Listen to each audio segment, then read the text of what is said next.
Ça, c'est l'hymne des JO de Paris, réalisé par le musicien, l'artiste français Woodkid. Ces JO de Paris qui s'ouvriront dans 2 ans, quasiment jour pour jour. Ça sera le 26 juillet 2024.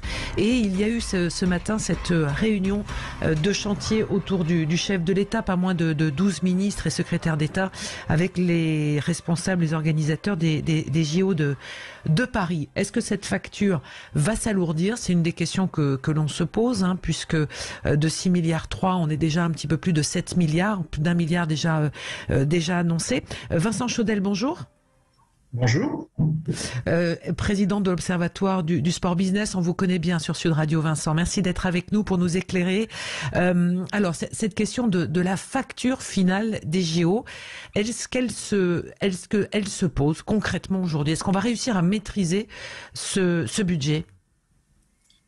Alors, il y a 2 questions qui se posent. Il y a le budget de l'organisation d'une façon générale avec les infrastructures. Et là, je pense que le budget sera relativement géré et maintenu parce qu'il y a peu de nouvelles infrastructures à sortir de terre pour Paris 2024. Et puis, il y a le sujet de l'accueil du public et les problèmes de sécurité. C'est un sujet qui pousse à la dérive budgétaire depuis au moins une dizaine d'années, depuis Londres notamment, en fait depuis les attentats du 11 septembre. Et donc là, on a vu qu'il y a le risque attentat, il y a le risque sanitaire désormais. Les JO de Tokyo l'ont payé très cher l'année dernière. Et plus puis, 2 milliards. Il peut y avoir ça se compte en milliards, effectivement. Ça se compte en milliards. Les Jeux de Tokyo ont eu un budget qui est proche du triple de celui imaginé au départ. Et malheureusement pour eux, ils ont été obligés de reporter d'1 an et toutes les conséquences qu'il y a eu au niveau des dépenses. Et en plus, ils ont été amputés des recettes puisqu'il n'y a pas eu de public. Donc c'est un triple objectif aujourd'hui qui doit être trouvé pour les organisateurs, Vincent, si je comprends bien. Cette cérémonie d'ouverture sur la scène, c'est à la fois un défi logistique, sécuritaire et d'organisation. J'ai bien peur que ce soit plus un défi. Oui, mais avant d'être financier, j'ai bien peur qu'il soit sécuritaire, ce défi. L'idée était séduisante, bien évidemment, mais l'épisode de la finale de la Ligue des Champions au Stade de France a montré à quel point il était plus facile, entre guillemets, de gérer la sécurité dans un stade qu'en dehors d'un stade. Et c'est tout le problème de cette cérémonie d'ouverture qui aurait un concept hors stade, magnifique au niveau populaire, mais très très très compliqué à gérer d'un point de vue sécuritaire. Et je pense que c'est l'objet même des discussions d'aujourd'hui et des conséquences financières qu'il y aura derrière. Parce qu'effectivement, si je dois rajouter de la sécurité, eh bien ça a un coût.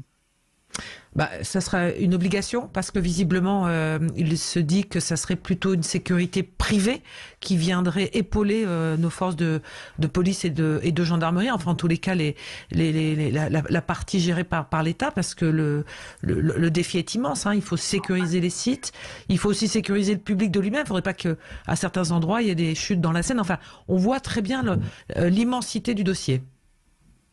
Oui, c'est vraiment très complexe et si on veut à la fois s'assurer d'une bonne fin au niveau du public comme au niveau des budgets, peut-être qu'il faut y travailler sur un plan B. On a encore le temps de le faire. On est en 2022, on a encore 2 ans devant nous. À titre personnel, je préférerais avoir des JO sans problème, quitte à ne pas avoir cette ouverture populaire que prendre ce risque-là. Quel serait ce plan B? C'est une cérémonie d'ouverture au Stade de France? Oui, comme tous les autres Jeux Olympiques précédemment. Oui. Est-ce qu'il y a un seuil d'acceptabilité de la part des finances globales? Ces JO aujourd'hui à Paris ont déjà augmenté leur facture. On est à plus de 7 milliards. Déjà, juste Vincent Chaudel, comment s'est réparti les charges entre les différents interlocuteurs? Globalement, vous avez la moitié du budget qui est lié à l'organisation sportive et sur cette partie-là, l'essentiel du financement provient du mouvement olympique lui-même. Et puis après, il y a les enjeux, les infrastructures que le pays souhaite mettre en place. Ça peut être les sujets de transport, ça peut être les sujets d'hébergement, ça peut être les sujets d'infrastructure. Dans le cas de Paris, il y a essentiellement le centre nautique qui doit être construit. Celui-là, il y a l'Arena, la deuxième Arena également, mais 90% des équipements sont déjà présents. Donc, le risque de débordement est moins important qu'il n'a pu être à Athènes, par exemple, ou à Rio, ou encore avant à Montréal. Ça, ce sont des jeux qui ont vu une véritable dérive avec des budgets qui ont été multipliés par 2, par 3, par 4. Est-ce que justement, compte tenu aujourd'hui de tous les débats qu'il y a autour de ces grands événements sportifs, à la fois liés à leur budget, en tous les cas au coût qu'ils engendrent au final, la facture finale, aux questions aussi de déplacement des supporters, aux questions aussi climatiques qui vont avec, est-ce que le défi de Paris, justement, c'est de ne pas arriver à réussir tous ces paramètres-là? Ça semble compliqué, c'est le challenge. C'est une vraie question qui est posée au niveau des instances internationales, le CIO, l'UEFA, la FIFA.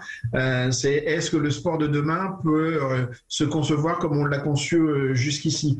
Maintenant, dans le cas de Paris, on est à 2 ans avant les Jeux. Ça me semble difficile de renverser complètement la table. On peut faire des ajustements.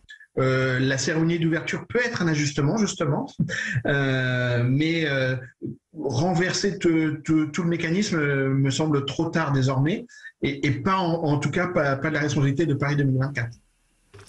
Augustin, une réponse. Oui, absolument. Pour vous. Vincent Chaudel, est-ce que toutes les infrastructures qui vont sortir de terre pour l'occasion vont être réutilisées plus tard? Est-ce qu'on en est certain? Alors, est-ce qu'on en est certain? C'est la chasse aux éléphants blancs, c'est vraiment un sujet majeur. C'est-à-dire ne pas construire des équipements qui ne serviraient à rien demain. Dans le cadre de Paris 2024, il y a très peu d'équipements pérennes de construits ou qui n'étaient pas déjà construits. On a le centre nautique, on a l'Arena, mais si on regarde le centre nautique, il y a une partie de dur et il y a une partie de temporaire. Et la région parisienne, l'Île-de-France et le nord de Paris en particulier manquent de bassins. Et apprendre à nager à tous les enfants qui rentreraient en 6e, c'est un objectif majeur de sécurité publique. Donc à ce niveau-là, je pense qu'il n'y a pas vraiment de risque et que l'héritage sera réel. Au niveau de l'Arena, également, on a besoin d'équipements. On a essentiellement l'Accor Hotel Arena qui existe maintenant depuis 30 ou 40 ans. Et on a le Paris La Défense. Mais avoir une troisième Arena dans une grande ville comme Paris, qui est la deuxième ou la troisième, la deuxième d'Europe, n'est pas une gageure. Il y a aussi une question de toutes ces infrastructures qui vont être développées hors de Paris. Je pense notamment à Lille pour le basket, donc les basketteurs ne sont pas très contents. Mais c'est aussi une bonne nouvelle, ça, pour nos régions. Oui, parce que ça permet de dire que ce ne sont pas des jeux que de Paris, ce sont des jeux de la France. Alors on a Lille avec un équipement qui existe déjà, hein, le stade existe et il peut se transformer pour être en aréna. Il y a Marseille pour les activités nautiques, et puis dans une approche de synergie, ou du moins d'embarquer l'ensemble des territoires, il va y avoir toute la partie surf du côté de Tahiti. Oui. Alors aujourd'hui, le chantier, enfin en tous les cas, les chantiers sont. On pense notamment du côté des infrastructures de transport. Hein. On sait qu'il y a par exemple 2 lignes de métro qui ne seront pas prêtes. Alors, c'est tout l'enjeu des Jeux Olympiques. Est-ce qu'on peut gagner de l'argent avec des Jeux Olympiques? Il y a un vrai doute aujourd'hui, mais depuis longtemps. En revanche, normalement, on doit pouvoir gagner du temps.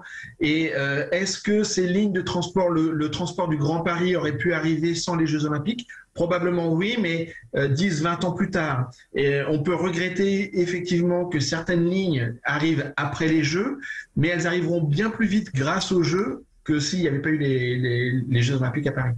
Quel est on va dire, on va dire l'écueil? Il y a une Coupe du Monde de rugby qui va avoir lieu avant, donc ça c'est une répétition entre guillemets générale. Dans l'échéancier justement des préparations des grandes compétitions aujourd'hui, on n'a plus que cette Coupe du Monde de rugby pour s'y préparer. Alors, cette Coupe du Monde de rugby, c'est vraiment le dernier, on va dire, test event qui devrait bien se passer. Mais on est dans une problématique qui est autre que des Jeux Olympiques. Déjà, c'est réparti sur l'ensemble du territoire et c'est un seul sport, c'est monosport. Et puis, on est sur un public, le public rugby qui voyage, que ce soit des Néo-Zélandais, que ce soit des Sud-Africains ou des Australiens. Ça concerne beaucoup moins de pays avec des gens qui, d'une façon générale, vont être là plus longtemps. Donc c'est pas tout à fait le même sujet, mais c'est quand même un accueil de médias internationaux, c'est un accueil de public. On peut avoir quand même pas mal de répétitions sur ces sujets-là, mais c'est beaucoup moins concentré sur Paris, évidemment. Vincent Chaudel, merci beaucoup pour cet éclairage. Donc vous avez bon espoir, vous, peut-être qu'avec l'ajustement de la cérémonie d'ouverture, on contienne la facture et ça sera déjà acceptable sur le plan de la population.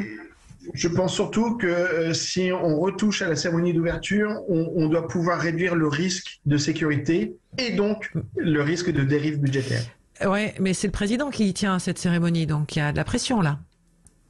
Oui, c'est clair que ça se décide pas entre nous, effectivement. Ouais, il va falloir faire entre le choix et la raison, ça c'est clair.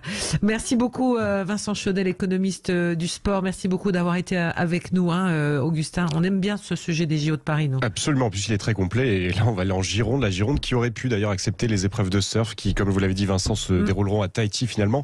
Mais là, le surf n'est pas vraiment la priorité en ce moment en Gironde. On en parle dans un instant et vous nous appelez au 0826 300 300.